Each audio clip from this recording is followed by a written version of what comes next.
Yo, what's going on, guys? Shadow Elite here. It's time for some first impressions of Dragoon 3, otherwise known as Drakengard 3 in the States.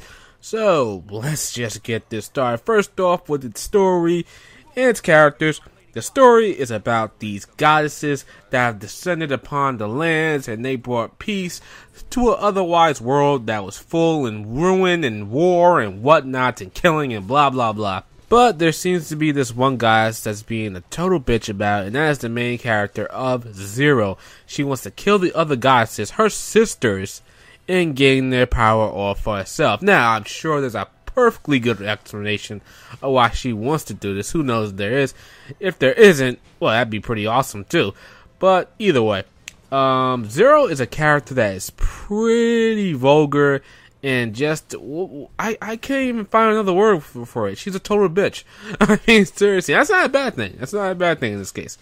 It's actually pretty good. And the way she interacts with other characters, and hell, the other characters around her all are like twisted in their own way. They all have like, you know, this crazy dialogue. And it's like really entertaining and awesome.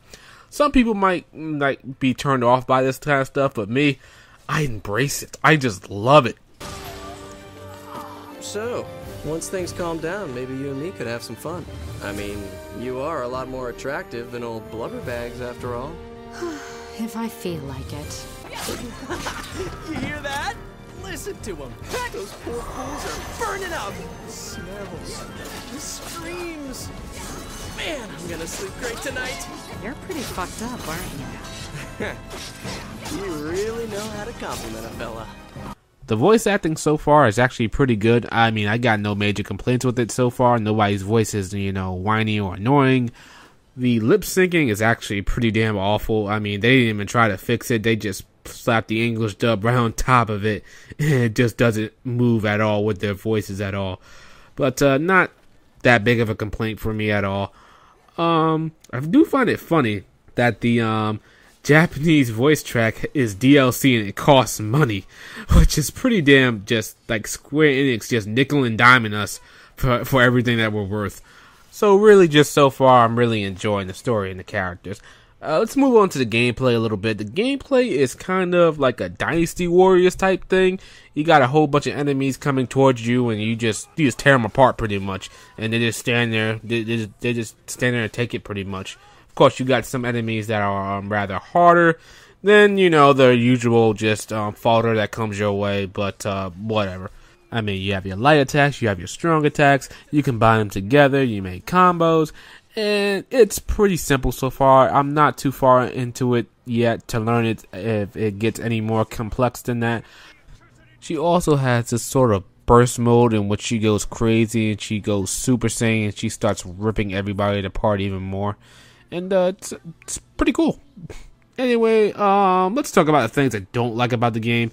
So far, it's just the graphical aspect of the game. Well, the graphics themselves don't look that bad. It's just that the game chugs when there's a lot of action on screen. The frame rate just dips, and it's just horrible. And I'm taking it really hard because I ain't gonna lie to you guys. For the past couple of weeks, I've been PC gaming, and I've been on my laptop just gaming. And I've been running games at 60 frames per second, and it's just been, you know, just beautiful to behold. But then when I go on the consoles, I'll lock to 30 frames per second, and then this game comes along with this just crappy frame rate, and just dips and chugs and just chokes on itself almost all the time. Well, not all the time, especially when it gets to a dragon battle, it gets really bad. I mean, look at this. But yeah, anyway, it's pretty bad. The graphics themselves, the character models and whatnot, they look actually pretty good. Zero is really good looking. You know, the rest of her goddess sisters, they all look pretty nice and everything. But other than that, you know, I knew this game was going to look basic right out the gate. I just can't understand why the frame rate can be chugging so much.